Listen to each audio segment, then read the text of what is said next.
Дархуул аймгийн иргэдийн төлөөлөгчдийн Хурал аймгийн засаг даргын тамгын газар цэргийн штаб бас санаачлан хэрэгжүүлсэн эх оромж дарханчууд аяны хаалтын үйл ажиллагаа боллоо.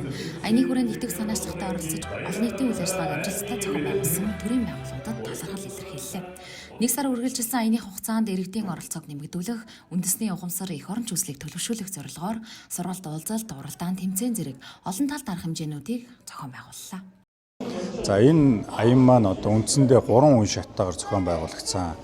За мөн аймгийн удирдлагууд болон төрийн цэргийн болон хууль сахиулах байгууллагууд за мөн төрийн бүх байгууллагууд хамрагдсанаараа их онцлогтой хамтарч зохион байгуулснараа их онцлогтой байлаа.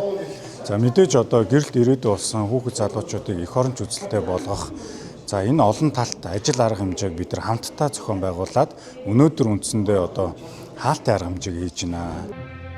Эх оромж дарханчууд аяны хаалтын үйл ажиллагаанд Байлдааны гавьяаны Улаан түмгийн одонд болон Байлдааны гавьяаны одонд цэргийн дуугч эрдмийн чуулгын уран бүтээлчид тоглолтог хүргэлээ.